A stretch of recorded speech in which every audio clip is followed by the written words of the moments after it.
Maintenant, je vais expliquer pourquoi il nous faut faire ce Pidyon à Nefesh, que je ferai avec l'aide de Hachem. Nous avons envoyé un formulaire, d'accord? Je ne sais pas si vous avez vu ce formulaire. En tous les cas, notre Meir Shihye, Meir, qui est clair, qui nous envoie, qui nous aide à développer ces vidéos magnifiques, que Hachem lui donne la bénédiction. Eh bien, il nous faut savoir que dans ce formulaire, j'ai expliqué quelque chose. Que le Pidyon Nefesh, celui qui désire que je le fasse, parce qu'il faut avoir une compétence avec des kavanot, c'est-à-dire avec des ferveurs, des intentions, comment faire passer cette somme qui est modique, modique, d'accord? Somme, cette petite somme qui est le prix de 2 poulets, ou un poulet, coq et poule, d'accord? Coq et poule. C'est, voilà. Dans certains livres, il est marqué que 17 pontions, c'est-à-dire, on a calculé, c'est 17 euros qui, cette somme-là, elle marche d'après le Rashash, d'après, le Amtahad Binyamin, ce sont des rabbins très très très hauts, Rav Binyamin Wolf, qui a écrit justement ce tikkun des 160 pièces en shekel, que je vais formuler. Je les ai ici avec l'aide de Hachem. D'accord? Alors, il y a qui ont fait avec 16 à 17 shekalim. D'accord? Il y a 17 shekalim. Cependant, dans le livre de Amtahad Binyamin, il dit que non. Il faut multiplier cela, et on a calculé dans les 17 euros Siman Tov. Siman Tov, c'est un chiffre qui est, je pense pas avec 17 shekels qu'on peut acheter 2 coqs ou 2 poules. Ça sera difficile. Maintenant, c'est pas le problème de la poule ou pas. On peut le faire même avec vous savez très bien qu'on peut le faire même avec des égozim, avec des noix. Oui, en achetant des noix. Aujourd'hui, un kilo de noix, il coûte 5 euros. Vous le savez ça. OK? Donc, il y a ici un chiffre qu'on a calculé 17 euros, mais ça n'est pas obligatoire. Encore une fois, ça n'est pas obligatoire. Mais je vais vous expliquer pourquoi il a dit ce chiffre. Donc, hier, nous avons annoncé 17 shekels. Oui, ça existe, la formule, mais les 17 qui sont plus euros, ils vont avec la souillure, avec la maladie de l'âme végétative. Plus l'âme végétative, elle est encrassée, elle est souillée, et plus il faut un tikkun plus grand, un tikkun de or, une lumière plus grande encore. Je vais vous expliquer cela avec l'aide de Hachem. Il y a quelqu'un qui a écrit ici tout un olam. J'ai pas le temps de regarder, peut-être tout à l'heure. OK? Maintenant, avec l'aide de Hachem, voilà, je commence le cours, si Dieu veut. Amar Rabbi Yitzhak. Je vais commencer avec le traité talmudique Shabbat. C'est le traité talmudique Shabbat, page, devinez, 32. J'ai énoncé le chiffre en préface. Le chiffre 32, c'est le cœur. C'est là où se trouve l'âme végétative, relié avec le foie. Le temple des émotions, c'est ici. Le temple des appétits, c'est ici. Nous devons combiner entre les deux. D'accord? Dans le traité talmudique, Masechet Shabbat, d'accord, c'est marqué comme ça. Amar Rabbi Yitzhak Bere de Rabbi Yehuda. Donc ce maître il nous dit, Le'olam yevakesh Adam rahamim shelo yichle. Un homme à jamais, c'est-à-dire toujours, instamment, il devra demander miséricorde à Hachem de ne pas tomber malade. She'im yichle, car s'il tombe malade, omrimlo, have zichut veipater. Amen, un mérite.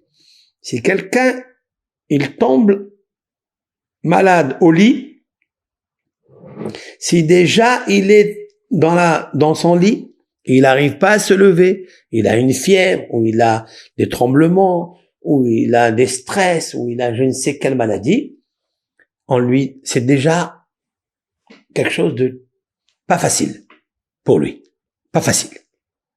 C'est pour ça qu'un homme, une femme, quand je dis un homme, c'est une femme, un homme, les olam, tous les jours, il devra demander Rahamim, miséricorde. L'Éternel, s'il te plaît, pardonne mes fautes, de grâce, qu'il n'a qu'à lire un Tehillim de grâce, et qu'il tombe pas malade. Car, chez Imihle, car s'il tombe malade, alors, Omrimlo, on lui dit qui Omrimlo? Dans le ciel.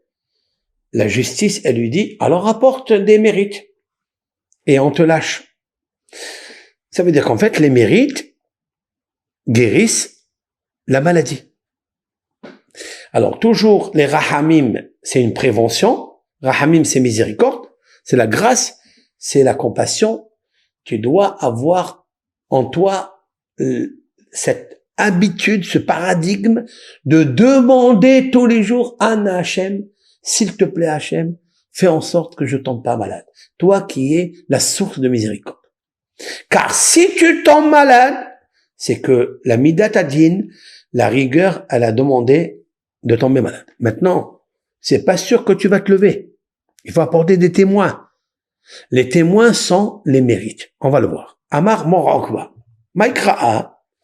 Quelle est la preuve de tout ça? C'est marqué dans la Torah, dans le Deutéronome, qui Paul Anofel Mimenu. La Torah nous dit comme ça, que lorsque tu achètes une maison, sur le toit, tu dois mettre un parapet, pour ne pas que celui qui tombe de lui. Et la Torah elle nous dit un mot qui est en plus et qui est qui n'est pas à sa place.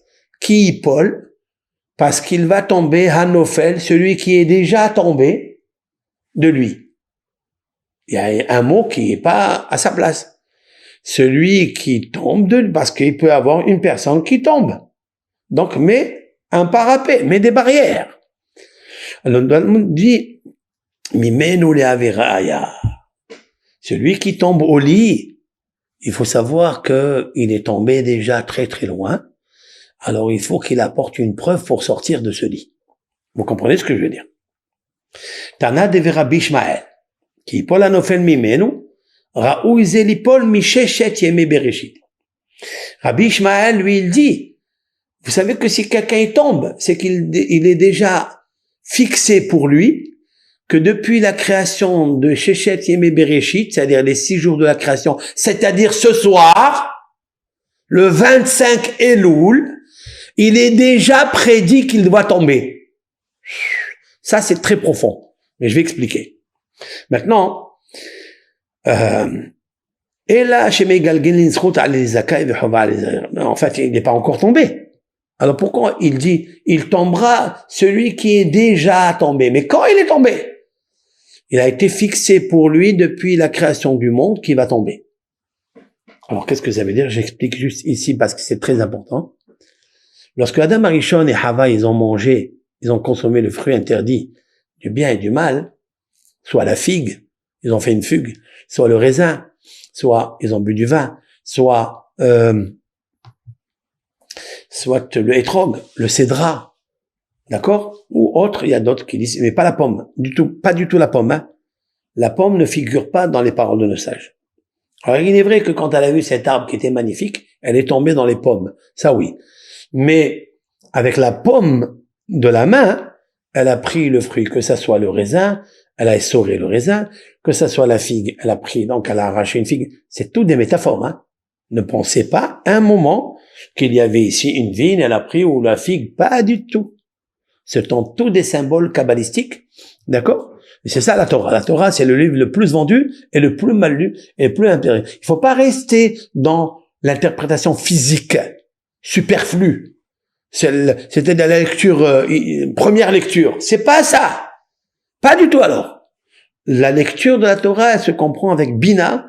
Ce sont des interprétations très, très, très hautes, très kabbalistiques. C'est ça qu'on a besoin. OK?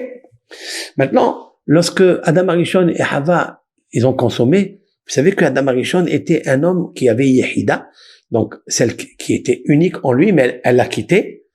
Et donc l'âme qui s'appelle vivace, et l'âme émotionnelle, et l'âme évolutive, et l'âme physique qui est de ce monde, du monde, l'âme végétative, Nefesh, elles ont pris un coup.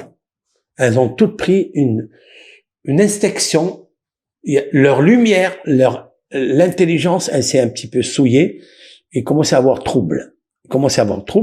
Et il y a des membres, suivez-moi, les membres, ce sont des lumières qui tombaient de lui. C'est-à-dire qu'il a perdu beaucoup de lumière, il a perdu le cœur spirituel, il a perdu le cerveau spirituel, il a perdu la main spirituelle, il a perdu les pieds spirituels, il a perdu le sperme spirituel. J'expliquerai ça un autre cours, mais vous me comprenez cette introduction. Donc, Evarim Nashru Mimenu. C'est-à-dire plusieurs membres, ça veut dire membres spirituels qui sont tombés de lui. Et donc, voilà. Lorsqu'une personne ici, maintenant, dans ce monde, elle tombe, elle est nophèle, sache que c'est depuis Shechet Yemei Bereshit qu'elle est tombée. Ça veut dire que son âme, elle est déjà prédestinée à tomber. Il devra faire tout pour ne pas qu'elle tombe. Donc, il doit mettre un parapet. Vous voyez? Il doit mettre une barrière de sécurité, donc sanitaire, pour ne pas qu'il tombe. Donc, tout homme, il doit prier pour ne pas tomber au lit. Pour tomber au lit, il faut perdre un petit peu la conscience, l'intelligence, et rester avec l'âme végétative. Et on dit toujours que toutes les maladies, elles viennent à cause de la maladie de l'âme. Lorsque l'âme végétative, elle est malade, lorsque l'âme émotionnelle est malade, etc., eh bien, le corps n'a pas d'immunité. Et c'est pour ça qu'il tombe au lit. Donc, tous les jours, lorsqu'on prie à Hachem, on dit Rahamim, Hachem, donne-nous la miséricorde. Dieu t'envoie des flux pour te garder, pour te protéger. Voilà ce que ça veut dire ici. Maintenant, continuons. Maintenant, si quelqu'un, il est tombé malade et il est agonisant, et là, il approche, d'accord, il s'épanche vers la mort, on lui dit, maintenant, il faut que tu te confesses. Car tous ceux qui étaient condamnés à mort par leurs péchés, etc., on leur disait au temps du temple, maintenant tu vas faire vidouille, c'est-à-dire la supplication. Tu vas te repentir pour ça, etc.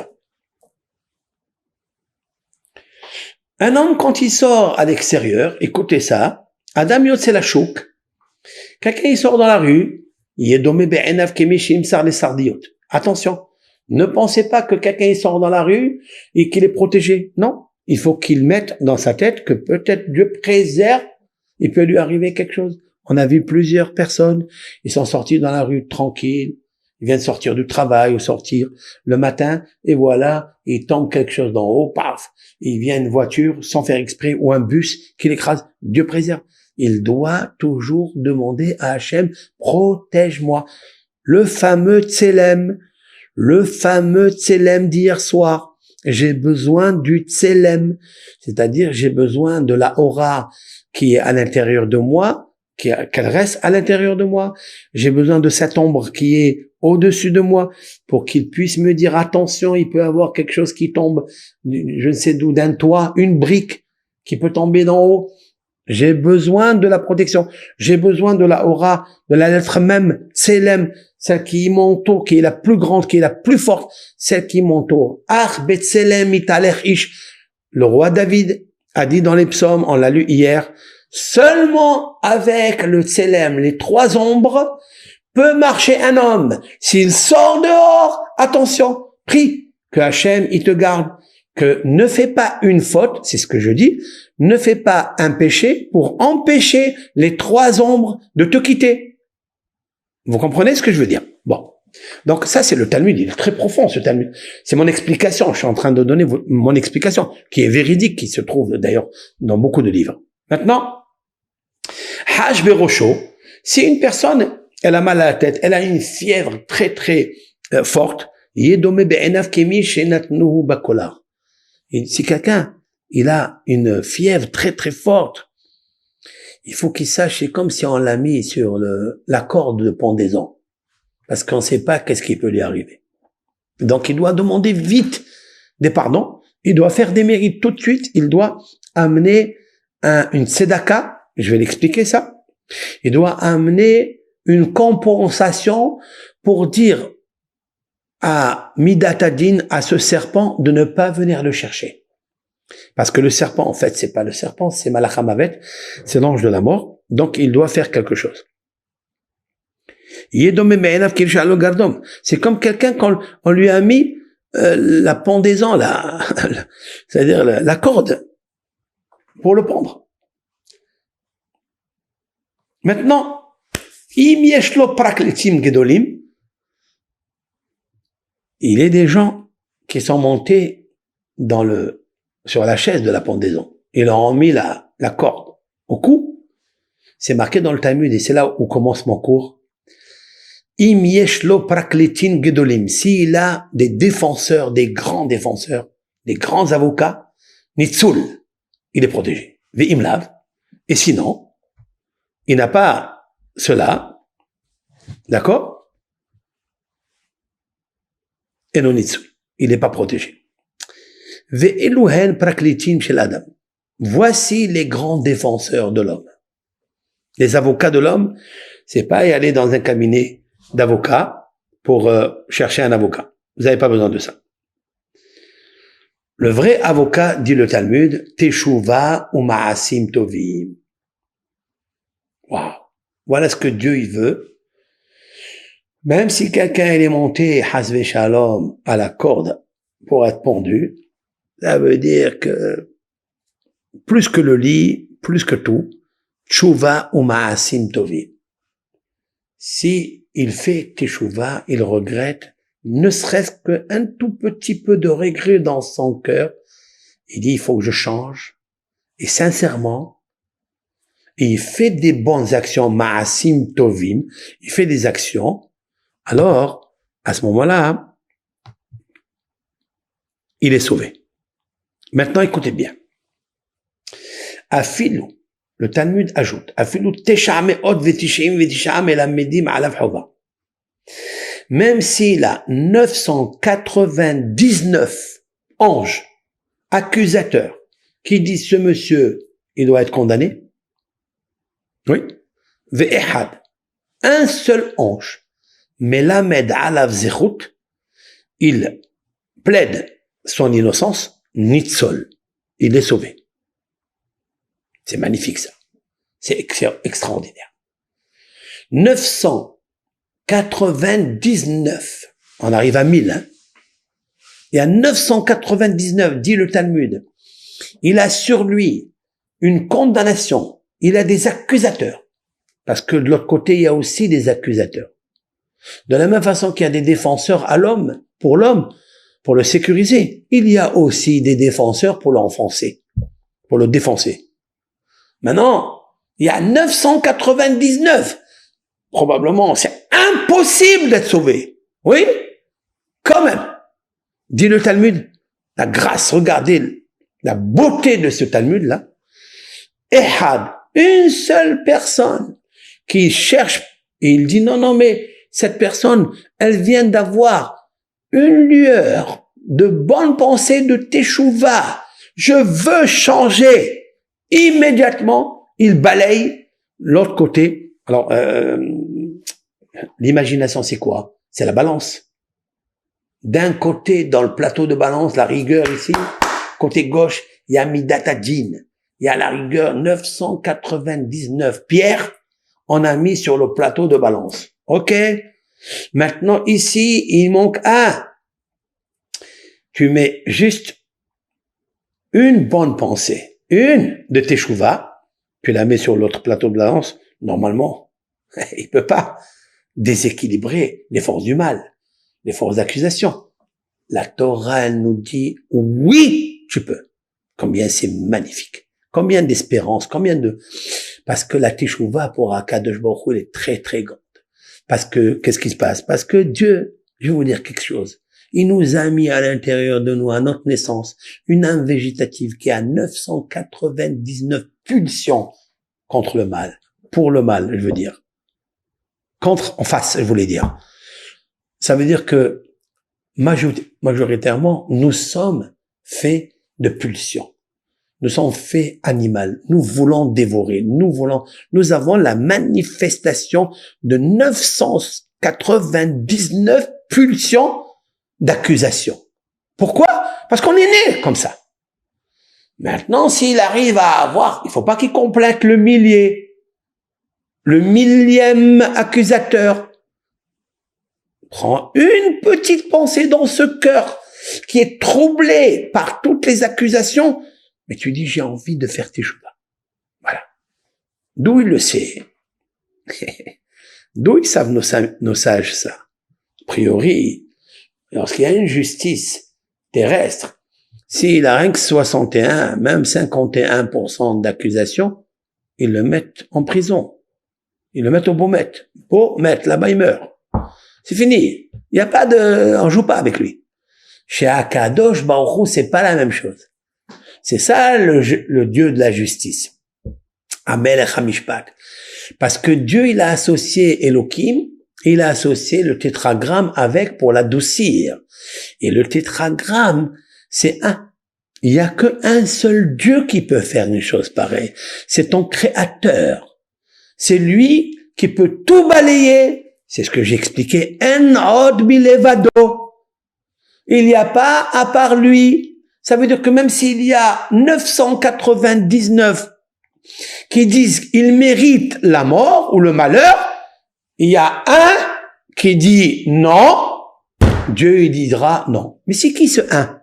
C'est Dieu. C'est pour ça que c'est marqué ici, Ve'ehad melamed alav zchut. Ehad, c'est un. C'est un quoi?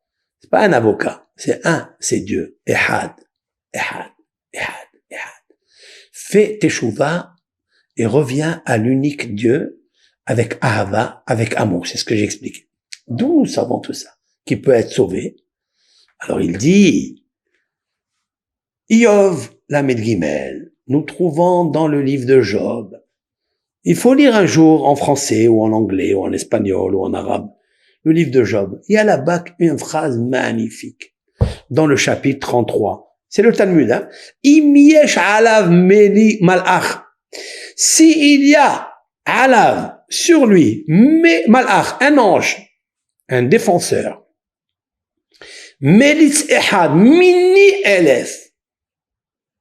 S'il y a un seul défenseur parmi 1000, donc ce défenseur c'est un, il est en face de 999 pour arriver à 1000, il y a un qui est juste à côté, en face d'eux, qui va gagner ces guerriers, ces gladiateurs-là. Ces gladiateurs, ces accusateurs. Qui va les gagner? S'il y a un, parmi les 1000, les Hagid la Adam Yoshro, pour dire devant le tribunal sa droiture. Yoshro, c'est quoi Yoshro? C'est sa droiture. Il a envie maintenant d'enlever toutes les torpeurs de son cœur. Il a envie de faire teshuva. Il va vivre. Vihannenu. Et l'Éternel va le gracier. Veyomar, et il dit, Pedaehum meredet shahat. Et là, c'est là où je viens au Pidion. Voilà d'où est sorti que l'homme qui a 999 accusations sur lui pour lui attirer le malheur, il y a un ange qui lui dit, c'est bon, laissez-le, il est droit, il commence à changer, commence à améliorer le sentier de la rectitude. Oui, commence un petit peu. Veyomar, l'Éternel le gracie, Veyomar, et il dira, cet ange, Pedaeu. C'est quoi Pedaeu?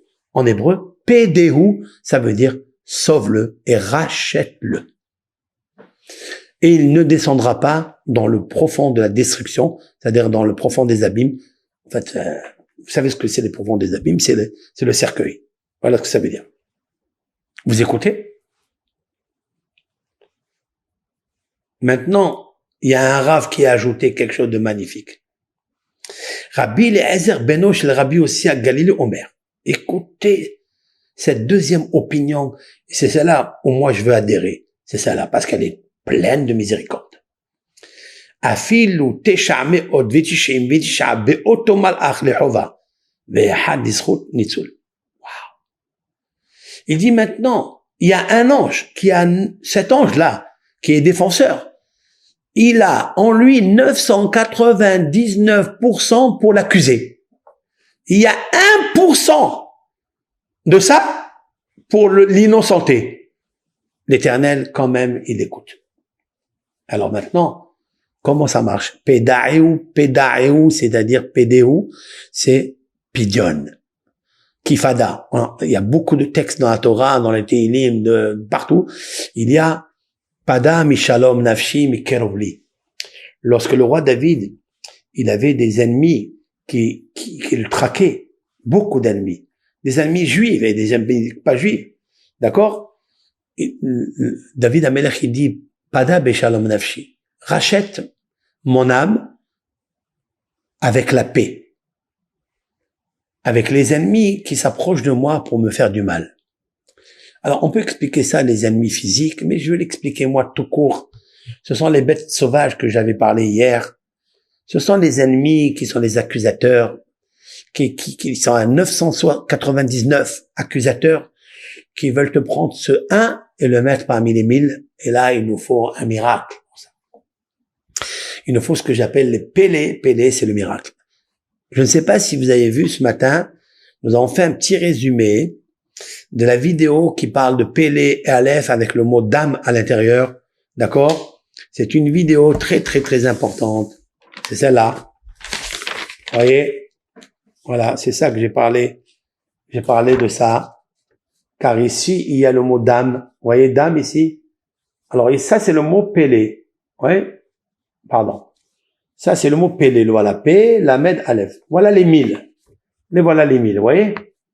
Vous avez, il y a 1000 personnes, moins un, qu'ils disent qu'il est accusé.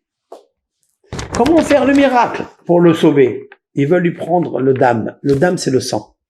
C'est fini. Ils l'accusent pour prendre le sang. Mais qu'est-ce qu'il fait? Lui, il prend le Adam et il le met là. Vous voyez le Adam? Voilà, Aleph. D'Aleph même, Adam. Il veut qu'il reste Adam, il veut qu'il reste un homme ici sur terre. Vous savez d'où j'ai sorti le mot Pélé? En od milevado. En od milevado. Les initiales, Aleph, Aïn, même, parce qu'il y a qui n'ont pas suivi les cours, je suis obligé de répéter pour les faire rentrer dans le sujet. On ne sait pas qu'ils soient en dehors, on dirait qu'on parle de choses. Ça, c'est pour ça qu'il faut écouter les shiurim. Tous les cours qui arrivent, faut les écouter. C'est la raison pour laquelle En Od Milevado, Aleph, Aïn même, c'est la valeur numérique Pélé. C'est-à-dire 111. 111 c'est Aleph, 111 c'est 1000, c'est-à-dire Aleph c'est 1000, et aussi Pélé. Ça veut dire quoi? Ça veut dire quand tu écris le mot Pélé, il te sort ça. Voilà le mot Pélé. Le P Aleph, le Lamed et le Aleph. Vous voyez? C'est magnifique ça. Et à l'intérieur, il y a le Dam. Et il y a Adam. Alors il y a 999 anges accusateurs qui disent c'est fini. On peut plus le racheter. C'est un rachat. Il y a plus de rachat. L'Éternel dit il y a un qui est bien. C'est quoi un? C'est le Aleph. Si on veut verser le Dam, qui est le sang de l'homme, on lui ajoute Aleph 1, il devient Adam. Adam. Vous comprenez ce que je veux dire? C'est magnifique, c'est sublimissime. Voilà ce Talmud, comment je l'ai décortiqué. Maintenant, le Pidion, vous voyez qu'il y a ici l'histoire du Pidion.